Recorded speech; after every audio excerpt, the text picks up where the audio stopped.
Dr. Ayleen, in her wonderful scripted way, knows exactly what she's going to be saying. Sure. We'll go with that. And Ronnie and Janet know what they're going to do to help. And there we go. Yeah. I'm the white backup singer. He's the white backup singer. Yay! And what happens, and the reason I'm doing this is because usually services start to congeal about 1:30 in the morning of, and you go, oh yes, what am I saying now? And it was so nice when I found that other people tend to do that too. And it didn't make me feel like I was a pastor that was not doing what I was supposed to be. One of our Board of Trustee members, Reverend Michael Ginsberg, is raising his hand saying, "Oh." And it is so. Please welcome the wonderful Reverend Dr. Thank you, Dottie. Good morning, everyone. Good morning. I am going to offer you a greeting, and then you will offer it back to me. This is a traditional Kwanzaa greeting. Habari Gani. Habari Gani. And basically that means that we are gathering here together to celebrate. And in some ways, it's sort of like namaste, because I recognize where it's the divine in you. It is recognizing the divine in you, but it is also recognizing the family in you. And that we are all a part of community. Because in my mind, there's a lot of similarities between divinity and family. So, Kwanzaa. It is a celebration, and I will say first off, that is not celebrated in Africa. Right. Like pizza. It's not Sort of, Italian. Dr. Molana Karenga in 1966. She was a university professor.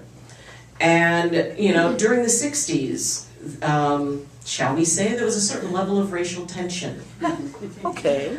Nice way to put it. One of the other aspects is that an entire people were really trying to find a place and a separate identity.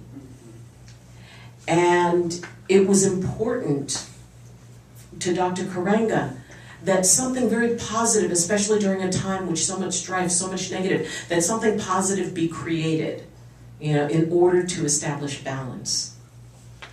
And it is, just so perfect how she brought that to be, and the divine guidance that she received to not only bring that in, but to be able to be given the words and the way to present it that created such a resonance for the people who heard it, saying, yes, yes, that's what I want, that's what I need in my home, in my life. That sense of community. And not just community, that sense of what is it that we can do to move our community forward. As Dottie mentioned, the oldest discovery of humanity was in Africa. And it was female.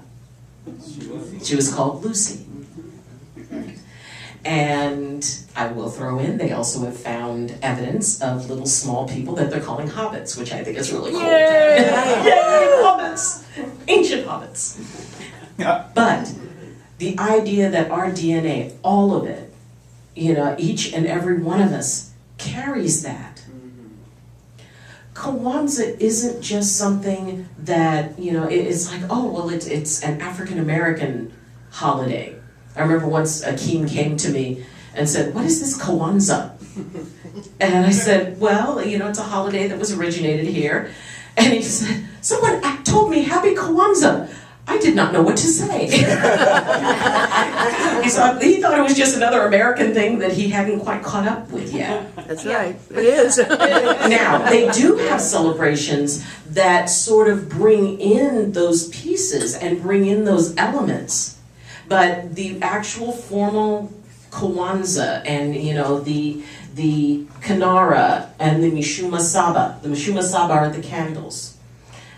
And, and you could tell that Dr. Karenga decided, you know what, let's bring in things from different cultures and have them resonate with us. Because we are all one. There is only one race on this planet, and that is human. Amen. And just like, often I use the comparison of a prism, but let's just go with a disco ball. Oh, right. Woo! Disco ball. Light hits it, and it goes everywhere. No two reflections of it are exactly the same, but they each come from the same source. And each and every person here is a reflection of that great cosmic disco ball. Yes. I'm loving this. You're loving this. See, I should have gotten the white suit, but the idea that we are more when we are together, we are more when we are in unity. It doesn't matter exactly what shade in this particular lifetime you came in. I do not have to be Japanese to be a Reiki master. I do not have to have grown up on a reservation to be able to stand at Sundance and offer my spiritual support. I do not have to be Chinese to honor Kuan Yin. I do not have to have been born in India to resonate with Ganesh, the remover of obstacles. All of these things, all of these ways are our birthright. We are collectively, if you look at the entire scale of humanity, we are the top of evolution right now. And our children will exceed us. And our grandchildren will exceed them. Each generation that comes becomes the top of the evolutionary scale and human development. And while it's always amazing to look forward as to what we can be, it's also important to look back. It's important to look at those roots of humanity. There are almost no words to describe what it feels like to stand in the soil of Africa. To feel that energy coming up through my feet, the light and the shadow, because Africa is a place of both, and they're both in a level of intensity that I never even dreamed of. The meteorite that I've shared with you guys, we had a spiritual contract, and yet it chose Africa as the place where I would come and meet it. It could have landed anywhere on the planet, but it chose that place and those people to give me that bond. Now, there are people who ask me what I am, and I always mess with them and say Canadian. I thought you were Ayleen. Yeah, And the idea that, I am a mix. On my father's side, I am Portuguese, I am French, I am Haitian, I am Dominican. And I'm also Native American, the Arcadian Indians, who came down from Canada with the French.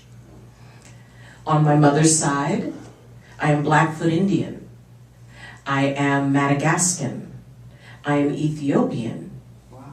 And I am also, I've got a little bit of English, German, it's mixed up in there. There was a party going on. Oh, it was a party. One romantic evening. Kind of like puppies. Yes, yeah, like puppies. It's like, what do they call it? A cockapoo or something like that. It's like, wow, was tequila involved? You wake up and go, oh, what is that? But anyway, that's for another service. But the idea that, I am all these things. And I'm me. This is how the Yahtzee, remember when we played Yahtzee and we shook it out and the dice came out? You didn't know what combination they were going to come out, but that's how the genetic Yahtzee fell for me. They are all a part of me, yet no single one defines me. When I was in Africa, the children would call me Obruni, and Obruni means white person. Because I was from the United States, because I was lighter than they were. And they were confused at the idea that I was also connected there. My younger brother recently did one of those DNA test things, and it actually came out that we had connections to the Ivory Coast and Ghana. So, you know, it is a part of me. You know, the traditions that they carry were traditions that came down through my father's family. You know, growing up in New Orleans. You know, going back to the source, going back to that place of, you know, these are origins, and you can feel it